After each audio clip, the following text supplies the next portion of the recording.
Assalamualaikum warahmatullahi wabarakatuh. Bismillahirrahmanirrahim. Innal hamdalillah nahmaduhu wa nasta'inuhu wa nastaghfiruh wa na'udzu billahi min shururi anfusina wa sayyiati a'malina. Man yahdihillahu fala mudilla lahu wa man yudlil fala hadiya lahu. وأشهد أن لا إله إلا الله وحده لا شريك له وأشهد أن محمدا عبده ورسوله.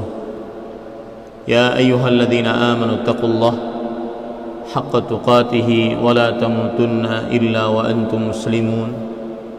يا أيها الناس اتقوا ربكم الذي خلقكم من نفس واحدة وخلق منها زوجها وبث منهما رجالا كثيرا ونساء واتقوا الله الذي تساءلون به والأرحام إن الله كان عليكم رقيبا. يا أيها الذين آمنوا اتقوا الله وقولوا قولا سديدا يصلح لكم أعمالكم ويغفر لكم ذنوبكم ومن يطع الله ورسوله فقد فاز فوزا عظيما. أما بعد فإن أصدق الحديث كتاب الله وأحسن الهدي هدي محمد صلى الله عليه وعلى آله وسلم. شر الأمور محدثاتها وكل محدثة بدعة وكل بدعة ضلالة وكل ضلالة في النار. Alhamdulillah, kita bersyukur pada Allah Subhanahu wa taala pada hari ini, hari Rabu siang 25 Sya'ban 1442 Hijriah. Kita dimudahkan oleh Allah Subhanahu wa taala untuk mengerjakan salat zuhur berjamaah dan dilanjutkan dengan nasihat. Semoga seluruh amal ibadah kita diterima oleh Allah Subhanahu wa taala.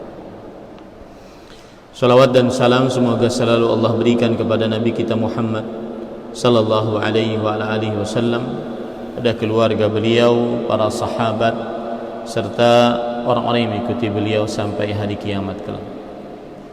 Dengan nama-nama Allah yang husna dan sifat-sifatnya yang mulia, kita berdoa, Allahumma anfa'na bima 'allamtana wa 'allimna ma yanfa'una wa zidna ilma. Ya Allah, berikanlah manfaat dari ilmu yang Engkau ajarkan kepada kami. Ajarkanlah kepada kami ilmu yang bermanfaat dan tambahkanlah kepada kami ilmu. Allahumma amin. Adapun nasihat pada kesempatan kali ini adalah jangan mencoba maksiat, karena dia akan mengajak kepada saudari-saudarinya. Jangan nyoba maksiat, berusaha tidak mencoba untuk tidak bermaksiat, karena satu maksiat tatawallad, dia akan melahirkan maksiat-maksiat lain. Hanya para ulama mengatakan maksiat berkata, ukhti, saudariku, saudariku, ayo kesini. Nasihat ini disampaikan oleh para ulama dari mulai semenjak dahulu. Di antaranya perkataan Urwah bin Zubair rahimahullah, ulama Islam, seorang tabi'i, ahli hadis, ahli sejarah, wafat pada tahun 94 Hijriah. Beliau mengatakan, "Idza ra'aita ar-rajula ya'malu bi ma'siyatillah fa'lam anna laha indahu akhawat. Wa idza ra'aita ar-rajula ya'malu bi ta'atillah fa'lam anna laha indahu akhawat." Jika engkau melihat seseorang mengerjakan maksiat kepada Allah, maka ketahuilah anna laha, bahwa maksiat itu memiliki akhawat, saudari-saudarinya, indahu, bagi yang melakukan maksiat. Maksiat itu akan ngajak kepada yang lain-lain. Sebaliknya juga gitu. Jika engkau melihat orang mengerjakan ketaatan, maka ketaatan tersebut memiliki saudari-saudarinya yang akan dia ajak pada diri orang yang mengerjakan ketaatan tersebut. Kita ambil contoh satu-satu dari dua keadaan ini. Contoh misalkan, contoh yang sangat menarik. Utsman bin Affan radhiyallahu anhu disebutkan di dalam kitab Musannaf Abdul Razzaq atau Musannaf Ibnu Abi Syaibah. Beliau berkata, ma uhibbu an ya'tiya alayya yawmun wala laylah illa uhibbu an anzura fil mushaf. Aku tidak ingin berlalu padaku satu siang atau satu malam kecuali aku suka melihat kepada mushaf. Ini melihat mushaf menghasilkan kebaikan-kebaikan lainnya, di antaranya sholat. Orang yang suka melihat mushaf akhirnya hafal apa yang dia lihat, akhirnya dia bisa bawa di dalam sholatnya. Dan itu yang terjadi kepada Utsman bin Affan. Ketika kaum pemberontak merangsek ke rumah beliau, kemudian akhirnya menebas tangan beliau, dan disebutkan dalam beberapa buku sejarah, di antaranya dalam kitab Syiar Alamin Nubala, bahwa darah yang menetes tersebut pada ayat fasayakfikahumullah, Allah Subhanahu wa taala akan mencukupkan engkau dari gangguan mereka. Ketika itu terjadi, istri Utsman bin Affan radhiyallahu anhu berkata, in taqtuluhu aw tad'uhu fa innahu yajma'ul qur'ana kullahu fi lailah.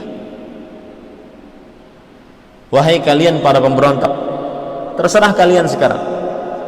Kamu mau bunuh dia, suami saya, atau mau kamu biarkan, itu urusan kalian. Tapi kalian harus ingat, orang ini dengan Qur'annya dia bisa menghatamkan Al-Quran dalam satu malam, dalam satu sholat. Lihat, subhanallah ya, Quran mengajak kepada amal-amal lain, ngajak sholat. Makanya orang yang hafalannya sedikit malas sholat malam, karena yang dibaca cuma itu doang ya, 3 qul, Al-Falaq, Al-Ikhlas, An-Nas, kemudian Inna A'tayna, surat paling favorit, warisan TK, Inna A'tayna. Tapi kalau baca hafalannya banyak, itu akan ngajak sholat, karena memang Al-Quran itu gandengannya dengan sholat. Itu contoh bahwa at-ta'ah tatawalat, ketaatan melahirkan ketaatan-ketaatan lain. Kemaksiatan melahirkan kemaksiatan-kemaksiatan lain. Bahkan Imam Ibnu Qayyim Al-Jauziyah rahimahullah di dalam kitab beliau Miftah Daris Sa'adah, ana anjurkan antum kalau lagi tidak tenang hati, gundah gulana, resah, baca kitab Miftah Daris Sa'adah. Ada yang sudah berbahasa Arab, ada yang sudah terjemahan, membuat hati tenang, tidak resah, gelisah. Miftah Daris Sa'adah beliau menyatakan begini, bahwa al-ma'siyah tatawalad ithnain atau thalatha wal musibah kullul musibah, kata beliau. Dan musibah yang lebih parah lagi ketika dia maksiat itu melahirkan maksiat lainnya 2, 3. Ini yang nomor 2 melahirkan yang lain lagi, yang nomor 3 melahirkan yang lain lagi, dan yang nomor 2 ini tambah kuat, yang ini tambah kuat, jadi cucu-cucunya tambah kuat. Kemudian beliau mengatakan, wa man laysa 'indahu fiqhu nafsin halaka min haitsu la yash'ur.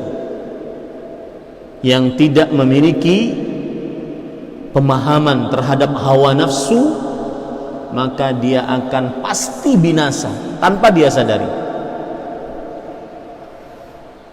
Maksiat mengajak kepada yang lain-lainnya. Contoh, Quran sudah kita contohkan sebagai sebuah ketaatan. Maksiat, musik, nyanyian, lagu yang dibarengi dengan musik. Kata Syekhul Islam Ibnu Taimiyah rahimahullah di dalam kitab Majmu'ul Fatawa, beliau mengatakan al-ma'azifu khamrun nufus. Alat-alat musik itu adalah pemabuk jiwa. Taf'alu bin nufus a'zama mimma taf'alu hummayal ku'us. Dia akan memabukkan jiwa lebih dahsyat dibandingkan memabukkannya cangkir-cangkir yang terisi gelas-gelas, cangkir-cangkir yang terisi dengan minuman-minuman khamr. Fa idza sukkiru bil aswat halla fihi nusyk wa malu ila al fawahish. Lihat, ini mulai. Kalau sudah mabuk dengan nyanyian, dengan musik, maka merasuki tubuhnya kesyirikan. Maka tidak sedikit para pemusik, para penyanyi, mereka condong kepada kesyirikan di dalam pemusiknya, di dalam musik dan nyanyian, dan condong kepada kezaliman, pembunuhan. Berapa banyak itu orang-orang pemusik, penyanyi dibunuh oleh para penggemarnya. Subhanallah, oleh fansnya dibunuh karena dia condong ke situ. Wa ilal fawahish, dan ini yang ketiga, dan condong kemudian kepada perbuatan fahisyah.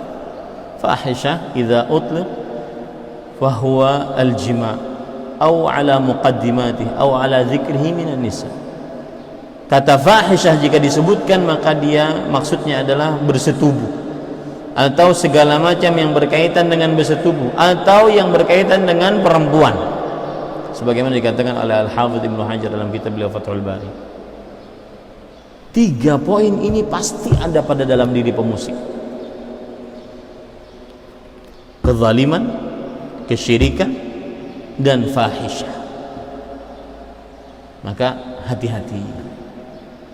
Al-ma'siyah tatawallad kama anna ta'ah tatawallad. Jangan coba-coba, karena kalau coba-coba susah untuk dihentikan. Saya pernah kajian di sebuah kota. Setelah kajian saya ke rumah makan sama kawan-kawan panitia.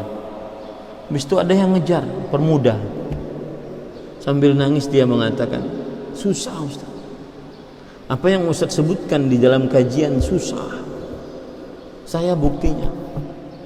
Orangnya terlihat seorang yang saleh, tapi dia punya penyakit hati. Saya sudah mencoba Ustaz meninggalkan film porno, tidak bisa. Bahkan ketika nonton saya beristighfar, saya nangis, tapi nggak bisa. Besok ulang lagi, besok ulang lagi. Ini maksiat. Makanya sering dikatakan oleh para ulama bahwa innal fujjara la fi jahim. Orang yang banyak dosa itu sebenarnya dalam sebuah jahim, neraka. Neraka jahimud dunya qabla jahimil akhirah. Neraka dunia sebelum neraka akhirat. Apa bukti neraka dunia? Dia semakin terperosok, semakin dahsyat, semakin buruk maksiatnya.